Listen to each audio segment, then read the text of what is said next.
Tamo aqui,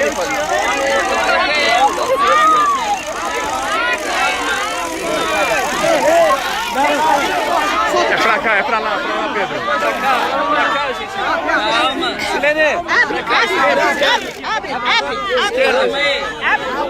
Calma, pessoal, calma. Pra cá. Da calçada.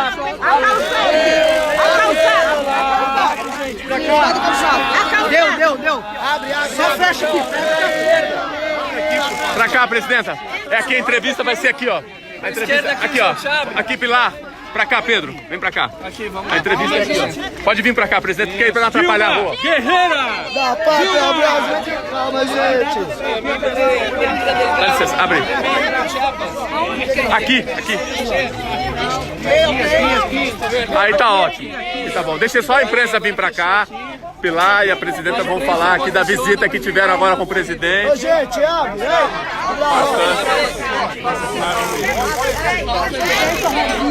Não por dentro, por fora. Com licença. Passa por aqui, pessoal. Vai pra frente. Vamos lá. Não, pera lá. Só um pouquinho, gente.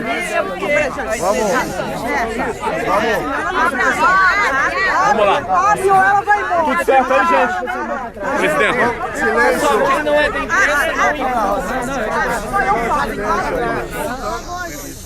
imprensa, Presidenta, vamos ao vivo aqui. Vamos lá. Aí. Depois, eu quero. Tá bom, pode deixar que eu tenho. Aí, perfeito. Presidenta, Fica tranquilo.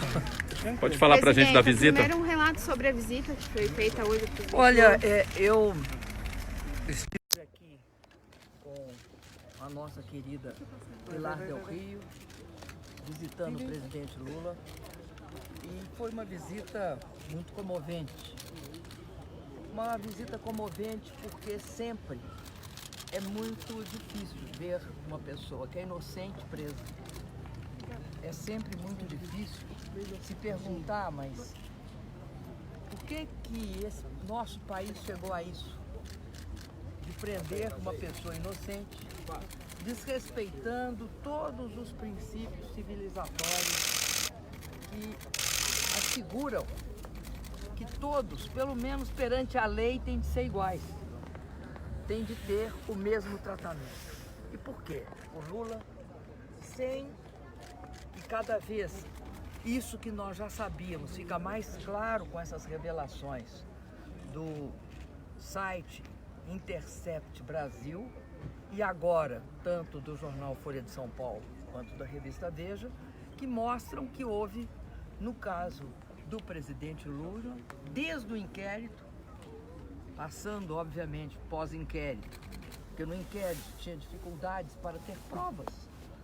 Uma coisa fundamental que é ter provas daquilo que se acusa a pessoa, no julgamento, na prisão, e o claro interesse em retirá-lo do processo eleitoral, com uma confissão pós-fato, que é a ida do juiz que o condena para o ministro da Justiça, daquele beneficiado pela condenação do Lula, porque o Lula foi retirado do processo eleitoral, viabilizando uma candidatura de extrema-direita. Então, por tudo isso, é sem dúvida nenhuma um momento de muita dor vê-lo assim. Porque sempre uma cela, e eu sei porque já estive durante 3 anos uma cela não é um lugar adequado para pessoas, principalmente inocentes, presos políticos. E eu acredito que, no caso do Lula, a justiça vai ser feita. Acho que há uma conscientização cada vez maior sobre o fato de que isso não pode acontecer no Brasil. O sistema de justiça brasileiro não pode ser desmoralizado, não pode ser corroído. A gente sabia que depois do processo de impeachment havia um grande risco das instituições das outras instituições, além do executivo, serem comprometidas por essa absurda, né, ruptura no tecido democrático brasileiro. Já que você pode mover um processo de impeachment contra uma pessoa sem crime de responsabilidade, você pode. Tudo vale a partir daí. E isso ocorreu. Ocorreu com o Lula, ocorre agora em muitas oportunidades que nós estamos vendo. E é muito, muito triste também. Hoje, o primeiro-ministro português se dirigiu ao Lula e cumprimentou o Lula pelo fato de que Portugal comprou 5 aviões de carga a jato, denominados KC-390. Eu, quando vejo isso, fico imensamente triste. Sabe por quê? Porque o KC-390 é um produto brasileiro, feito pela inteligência brasileira, com recursos do BNDES, feitos pela Embraer. E agora privatizaram a Embraer, entregando-a para seu maior concorrente, que é a Boeing. Então, eu só posso ficar, ao invés de comemorar isso, que era importantíssimo para nós. Olha, Portugal está comprando um avião de carga a jato, que é do tamanho do Hércules, só que o Hércules é aquele avião que a gente sempre vê. Presidente. Ele é um avião, eu estou falando para o pessoal dali também, que tá, imagino que também queira escutar. O Hércules é um avião turbo-hélice. Nós conseguimos fazer um a jato que transporta tropas, chamado KC-390, comprado por Portugal e vendido para Boeing. Presidente, sobre a reforma da Previdência, vocês comentaram, o que vocês avaliam aí dessa aprovação de ontem? Olha, eu tenho, em relação à reforma da Previdência, um grande temor. Qual é o temor? O empobrecimento dos idosos no Brasil. Por quê? Porque quando nós estávamos construindo a rede de proteção social e fizemos o Bolsa Família, nós percebíamos duas coisas. Uma parte da população brasileira tinha uma certa proteção social. Sabe quem eram? Os aposentados. E o pessoal que recebia o benefício da prestação continuada. As pessoas com deficiência, pobres, etc. Então, isso garantia que a gente tinha de completar a rede de proteção. E isso que foi feito. O Bolsa Família sempre foi destinado a famílias jovens e com filhos, porque as famílias jovens com filho, criança e adolescente não tinham proteção. Por isso foi feito o Bolsa Família. Ora, o que vai acontecer agora? Agora você vai ver o que está acontecendo no Chile. Você vai ver aposentados que chegaram ao fim da sua vida de trabalho e não têm recursos suficientes para sobreviver. E acho que o sistema de capitalização, que parece que ainda vai ser votado e a gente não sabe ainda definitivamente como é que vai ser o formato, ele pode ensejar uma gravidade muito grande, que é o que aconteceu no Chile. No caso, nós temos de ver muito bem por que dão condições de aposentadoria melhores para segmentos da população e não dão para outros. Nós temos de nos perguntar por quê. Então, eu acho que agora, no que se refere à reforma da Previdência, nós temos de ter uma visão muito crítica e saber direitinho como é que vai ficar finalmente a reforma depois da votação dos destaques. Eu não sei se os destaques foram votados integralmente ontem ou não. Temos de ver como é que fica para saber de fato qual é a repercussão disso para o conjunto da população. Mas eu já adianto isso. O Brasil tinha pelo menos isso. Nós não tínhamos nenhum idoso na rua pedindo esmola. Agora, criança e adolescente tinha. Tiramos essas crianças e os adolescentes da rua com Bolsa Família. Tiramos o Brasil do mapa da fome. Ele está voltando para o mapa da fome e as crianças continuam agora novamente nas sinaleiras, como se chama em cada lugar, né? No sinal, na sinaleira, no semáforo. Cada cidade do Brasil tem um nome para aquilo. Tudo bom? Presidente, em que pese a Muito questão obrigado. dos vazamentos, né, da Lava Jato, agora com a Vaza Jato, que foi dado esse nome, né? Houve até então nenhum movimento no sentido de... Assim, houve, claro, né, pedidos da defesa do ex-presidente Lula junto ao STF, enfim. Mas até então nada concreto em relação a esse vazamento, a essas mensagens que foram trocadas entre o Sérgio Moro, entre o Deltan. O que a senhora acha? O que o presidente Lula acha sobre Olha, isso? eu acho, Isso vai evoluir? eu não conversei especificamente sobre isso, mas eu acho os vazamentos concretíssimos. Não há nada de concreto como? Não, concreto no sentido de reações em relação a isso. Né? Reações de quem? Do judiciário, investigações, algo que leve, por exemplo, até a libertação do ex-presidente. Olha, eu acredito que duas coisas você pode ter certeza. Hoje há um problema sério que vai ter de ser tratado por todas as instâncias do judiciário, que é um processo bastante comprometedor daquilo que é intrínseco ao judiciário, a imparcialidade do juiz. Porque uma justiça só merece o nome de justiça se ela for imparcial. Porque no minuto seguinte que ela é parcial, ela é injusta, por definição.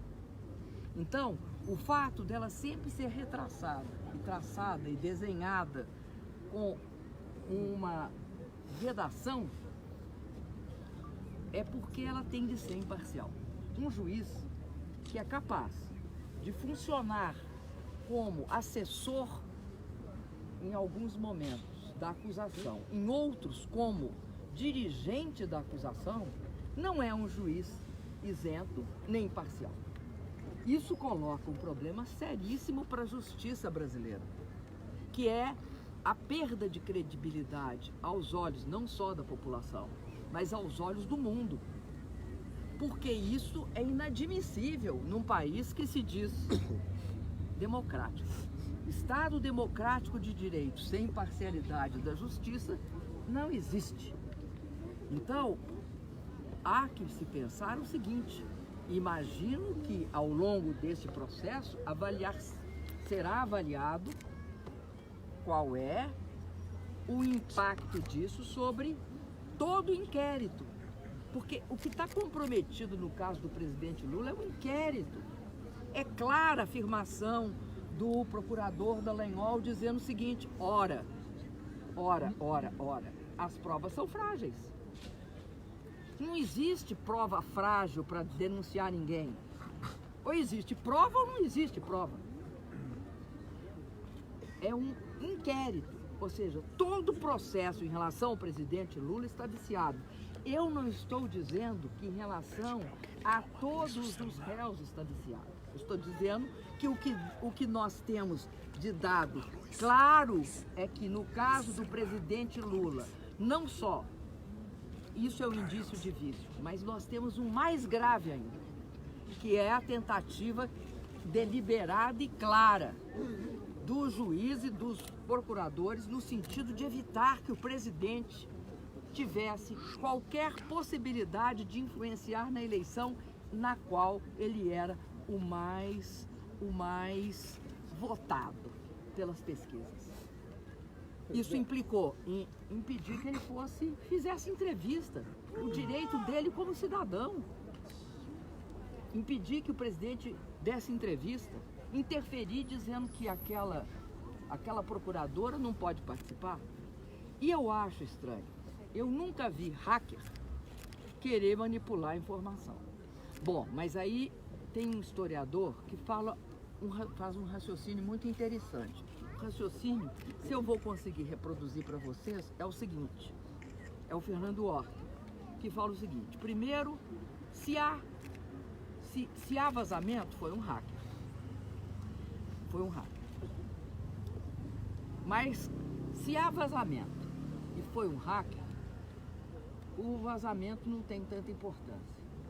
Se há vazamento, foi um hacker e o vazamento não tem tanta importância,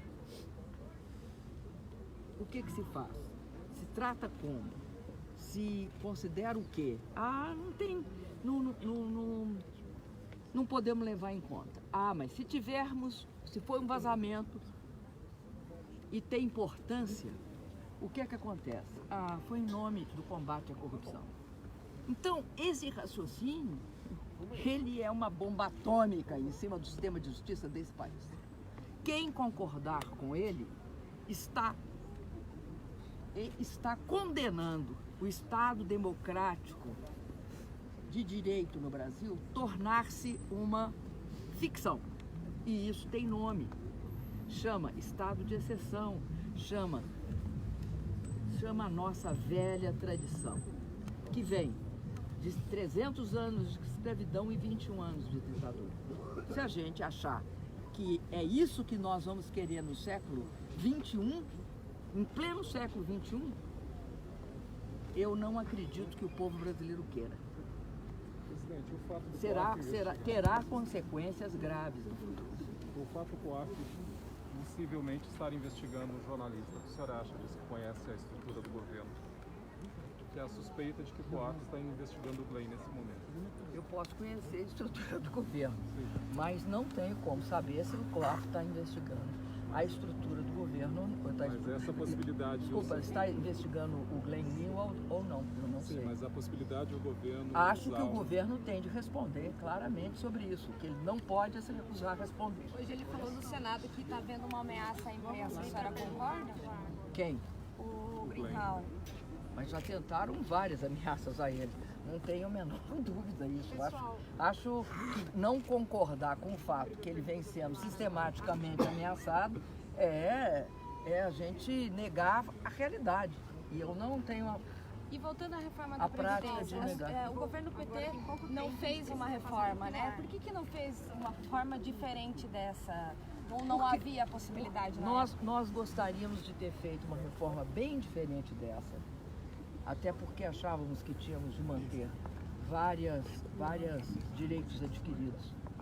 Mas também achávamos que era necessário haver modificações na medida em que nós mesmos fomos responsáveis por algo importantíssimo, que foi o aumento da expectativa de vida no país.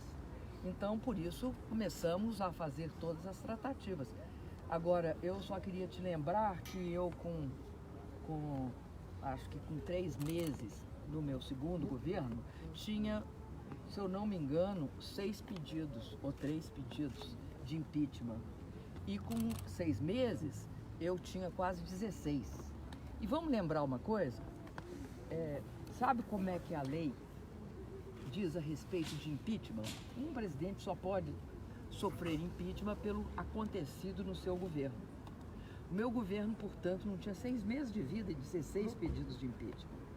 E estarreçam-se, eu sofri um impeachment 1 ano depois, por algo que nesse momento não tinha acontecido, que era o exercício da gestão fiscal, que era uma gestão fiscal bem controlada, que não compadece com o que ocorreu nem no governo Temer, nem com o que ocorre hoje no governo Bolsonaro. A liberação das emendas para a Previdência é estarrecedora, da forma como está sendo operada. Como que seria se fosse no governo da senhora? Eu não faço isso. Denise. Pilar, como é que foi a visita ao presidente Lula? Pilar. Pilar, conte como foi a visita ao presidente Lula. Dejen decir que era estupendo estar oyendo a la presidenta Dilma. Realmente su claridad, sus ideas y su fuerza han quedado puestas de manifiesto. Con respecto al presidente Lula, he visto al líder mundial que conocí hace muchos años en reuniones internacionales, en un cuarto pequeño, preso y sin embargo ejerciendo la capacidad de liderazgo que tiene y que tuvo en el mundo. Un hombre con ideas muy claras, con análisis muy sobrios, sin sin autoengaños, sabiendo muy bien por qué está, quién es y quiénes somos. Lo oí hablar y estaba viendo al presidente, al gobierno, que introdujo cambios sustanciales en Brasil. Y estaba viéndolo hablar con la presidenta Dilma y decía, son los dos hombres, hombre y mujer, mujer y hombre, que han estado en los momentos clave y que han sabido enfrentar una historia triste para millones de personas. Alguien ha querido romper el final de esa historia.